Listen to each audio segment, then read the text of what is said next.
এক গরিব মা টুনিকে ঘিরে, যার দুটো মেয়ে ছিল টুকি আর টুনটুন। টুকি আর টুনটুন ছিল যেমন সুন্দরী তেমন মেধাবী। রূপে গুণে কেউ তাদের দু বোনকে হারাতে পারত না, যার কারণে বনের পাখিরা তাদের হিংসে করত। কিন্তু টুনি তার মেয়েদের এই সফলতা নিয়ে সবসময় গর্ব করত।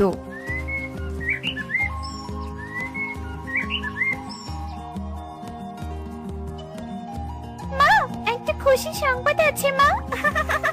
কি আবার খুশির সংবাদ তোরা নিয়ে এলি রে মা? একটার পর একটা খুশির সংবাদ তো তোরা দু বোন আমাকে দিয়েই যাচ্ছিস। এটা আরো বড় খুশির সংবাদ মা। আমরা দু বোন এবার পরীক্ষায় এই বনের মাঝে প্রথম আর দ্বিতীয় হয়েছি। আমাদের থেকে ভালো রেজাল্ট আর কেউ করতে পারেনি। আরে আরে, সত্যি বলছিস তোরা? সত্যি তোরা দু বোন আমার গর্ব। তোদের বাবা মারা যাওয়ার পর থেকে তোদের কত কষ্ট করে পড়াচ্ছি আমি, তোরা আমার মান রাখতে পেরেছিস। চলো মা, আজকে পুরো বনে আমরা মিষ্টি খাওয়াবো। পাখিরা আর আমাদের হিংসে করতে পারবে না। মিষ্টি যে খাওয়াবি তার টাকা আছে দিদি। টাকা কোথায় পাবি শুনি? তুই জানিস না মা আমাদের কত কষ্ট করে খাওয়ায়। বাড়ি সেই চিন্তা তোকে করতে হবে না রে, বুঝলি? আমি আমার বৃত্তি টাকা জমিয়ে রেখেছি সবাইকে মিষ্টি খাওয়াবো বলে। তুই দেখিস একদিন আমরা অনেক বড় চাকরিও করবো। তোদের সব স্বপ্ন পূরণ হবে রে মা। এবার চল, এই খুশির দিনে আর কোনো কান্নাকাটি নয়। এবার আমরা সবাইকে মিষ্টি খাওয়াবো। টনি তার দুই মেয়েকে নিয়ে মিষ্টি কিনে নিয়ে আসে আর কাকুলির বাড়িতে যায়। কাকুলি দিদি, ও কাকুলি দিদি, বাড়িতে আছো? কাকুলি দিদি। কি হয়েছে? কি এভাবে চিৎকার করছিস কেন শুনি? আবার কি সাহায্য চাই শুনি? তোদের মতো গরিবদের সাহায্য করতে করতে হাঁপিয়ে গেছি একেবারে। আমি আজকে সাহায্য চাইতে আসিনি দিদি, মিষ্টি বিতরণ করতে এসেছি। এই নাও মিষ্টি। আমার দুই মেয়ে অনেক ভালো ফলাফল করেছে তাই। এমন ভাবখানা করছিস যেন আর কেউ ভালো ফলাফল করে না। যত সব নাটক, তোদের গরিবদের মিষ্টি খেতে আমার বয়ে গেছে। যত সব, যা তো এখান থেকে। কাকুলি টুনি সহ তার দুই মেয়েকে অপমান করে তাড়িয়ে দেয় আর টুনি মন খারাপ করে অন্য পাখির বাড়িতে যায়। কিন্তু এক এক করে সকলে টুনি সহ তার মেয়েদেরকে অপমান করতে থাকে। টনি, তোর মেয়ে ভালো রেজাল্ট করেছে তো আমরা কি করব শুনি? তোর মেয়েরা বড় হয়ে গেছে, তোরা যে গরিব, ওদের বিয়ে কে করবে শুনি? মেয়েদেরকে বিয়ে দিতে পারছিস না, আবার বড় বড় কথা। এসেছি খুশির সংবাদে মিষ্টি খাওয়াতে, আর তুমি কিনা এইভাবে বিয়ের কথা বলছো দিদি? শুনে রাখো, আমার মেয়েদের আমি অনেক ধুমধাম করে বিয়ে দিব। এটাই টুনির স্বপ্ন। জানি না সৃষ্টিকর্তা পূরণ করবে কিনা, তবে স্বপ্ন দেখতে তো আর বাধা নেই। তোমরা আশীর্বাদ করো। টুনির মুখের উপরেই সুখী দরজা লাগিয়ে দেয়। সবার এমন আচরণে তারা ভীষণ কষ্ট পায়। দেখেছো মা, দেখেছো আমরা গরিব বলে সবাই আমাদের কত অপমান করে, কেউ আমাদের ভালোবাসে না। কষ্ট পাস না মা, একদম মন খারাপ করিস না। দেখবি একদিন সব ঠিক হয়ে যাবে। এই অহংকারী পাখিদের অহংকার একদিন ঠিক ভেঙে যাবে। এখন বাড়িতে চল। টনি মেয়েদের সান্ত্বনা দিয়ে বাড়িতে চলে আসে। এভাবেই দিন কাটতে থাকে। দিন দিন পাখিদের অহংকার আরো বাড়তে থাকে। এদিকে টুনির আরো স্বপ্ন ছিল তার দুই কন্যার বিয়ে নিয়ে। টুনির অনেক দিনের ইচ্ছে তার দুই মেয়ের বিয়ে অনেক সুন্দরভাবে বনের পাখিদের নিয়ে দিবে। টুনির সেই স্বপ্ন সত্যি হওয়ার সময় চলে আসে। পাশের বনের রকি আর রিকুর সাথে তাদের বিয়ে ঠিক হয়। কি বললি টুনি? তোর মতো গরিব ভিখারির বাড়িতে কিনা আমরা বিয়ে খেতে যাব? আমাদের বসতে দেওয়ার মতো জায়গা আছে তোর বাড়িতে? তাছাড়া আমাদের খেতে দিবি কি শুনি? তোরা নিজেরাই তো খেতে পারিস না। ঠিক বলেছ সুখী দিদি, আমি বাবা ওসব ভিখারির বাড়িতে যাই না। টুনি, তোর মেয়ের বিয়েতে তুই একাই যা, আমরা এসবে যেতে পারবো না। এভাবে কেন বলছো দিদিরা? আমার যে তোমরা ছাড়া আপন কেউ নেই। আমার যা সামর্থ্য আছে তা দিয়ে তো আমার দুই কন্যার বিয়ে দিব। তোমরা দয়া করে এসো। টুনি পাখিদের অনেক অনুরোধ করে, কিন্তু পাখিরা তার বিনিময়ে টুনিকে অনেক অপমান করে। টুনি চোখের পানি ফেলতে ফেলতে বাড়িতে আসে। মা, ও মা, কেউ আমাদের বিয়েতে আসবে না তাই না?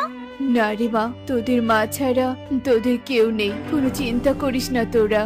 টুনি তার দুই কন্যাকে নিয়ে মন খারাপ করে থাকে। এদিকে দেখতে দেখতে বিয়ের দিন এগিয়ে আসতে থাকে। গরিব টুনি তার দুই কন্যার বিয়েতে তেমন কোনো আয়োজন করতে পারে না।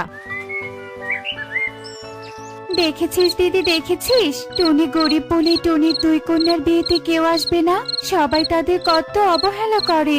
এত ভাবছিস কেন বোন? যেখানে কোনো সমস্যা সেখানেই তো সমাধান আছে। চল আমরা দু বোন সাহায্য করি। দুই পরি টুনির বাড়িতে চলে আসে আর জাদু করে টুনির বাড়ি বিভিন্ন রকমের লাইটে আলোকিত করে দেয়। রাতের অন্ধকারে পুরো বাড়ি জলজল করে জ্বলছিল। একি আমাদের বাড়ি এত আলোকিত হলো কি করে? কি জাদুই কারবার! মা মা, এ কি করে সম্ভব? আমিও তো তাই ভাবছি রে মা। এ কি, তোমরা কে? পড়ে এলো কোত্থেকে? আমার তো সবকিছু অদ্ভুত লাগছে। ভয় পেও না তোমরা, আসলে এই সবকিছু আমরা দু বোন করেছি। তোমাদের এত কষ্ট দেখে আমাদের দুই পরীর পক্ষ থেকে এইসব উপহার। এবার টুনির দুই কন্যার মহা ধুমধাম করে বিয়ে হবে, আর এই যে এই সোনা গহনা টাকা পয়সা সব তোমাদের। আমি কি এসব স্বপ্ন দেখছি নাকি সত্যি? আমার তো বিশ্বাসই হচ্ছে না পরি। তুমি সব সত্যি দেখছো টুনি পাখি। টুনি এসব দেখে ভীষণ খুশি হয়। এভাবেই তারা কথা বলতে থাকে। এদিকে হঠাৎ বনে এমন আলোকিত হওয়া দেখে পাখিরা অবাক হয়ে যায়। একই, বনে এমন হঠাৎ আলোকিত হলো কি করে? কবুতর দেখো, টুনির বাড়ির ওদিক থেকে তো আসছে এমনটা। চলো তো গিয়ে দেখি।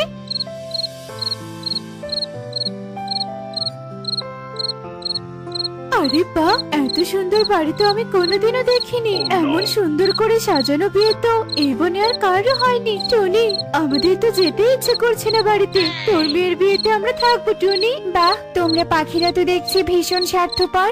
এতদিন টুনির বাড়ি সাজানো গোছানো ছিল না জন্য তোমরা কেউ বিয়েতে আসোনি, আর আজ এত সাজানো জন্য তোমরা এসে টুনির সাথে ভালো ব্যবহার করছো। প্রতিবেশীর সাথে কেউ এমনটা করে? গরিব দুঃখী যাই হোক, দিন শেষে তো তোমরা সবাই পাখি।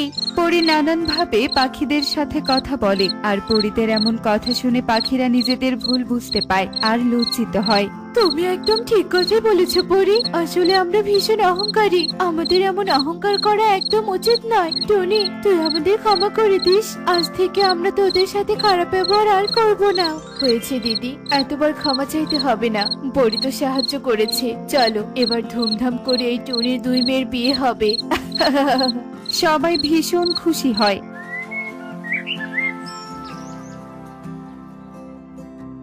কাকুলি, তুমি দেখেছো সবাই কেমন আনন্দ করছে টুনির বাড়িতে? এসব আমার একদম সহ্য হচ্ছে না কিন্তু। তার বলতে কালু, পরি কত কত গহনা দিয়েছে দেখেছো? ওরা তো আর গরিব থাকলো না। এদিকে টুনির মেয়েদের এত ভালো করে বিয়ে হচ্ছে, তা আমার আর সহ্য হচ্ছে না। এই বিয়েতে একটা ঝামেলা পাকাতেই হবে কালু। কালু কাকুলি সবার আড়ালে দুষ্টু বুদ্ধি বের করতে থাকে।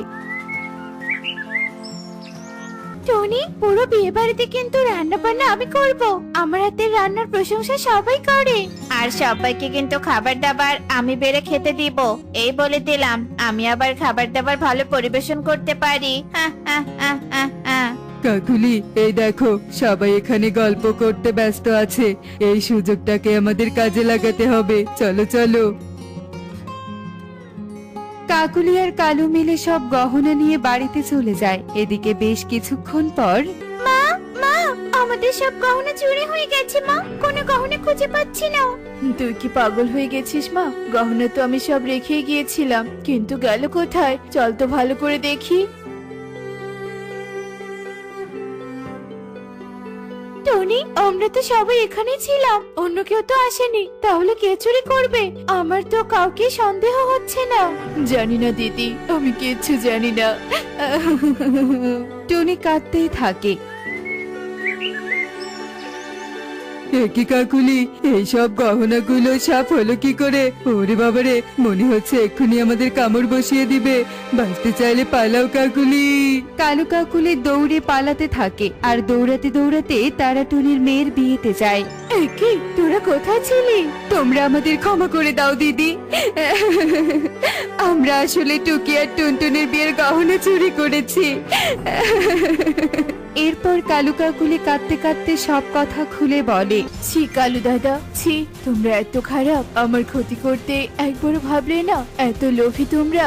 আমাদেরকে ক্ষমা করে দে টুনি। কালু কাকুলি ক্ষমা চায়, এরপর সবাই তাদেরকে ক্ষমা করে দেয়। এদিকে পরীরাও চলে আসে। কালু কাকুলি যাও গহনাগুলো নিয়ে এসো।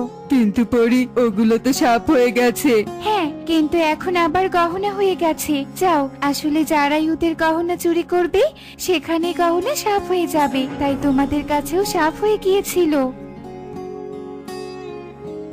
এরপর কালু কাকুলি গহনা ফিরিয়ে দেয় আর ধুমধাম করে টুকি ও টুনটুনের বিয়ে হয়।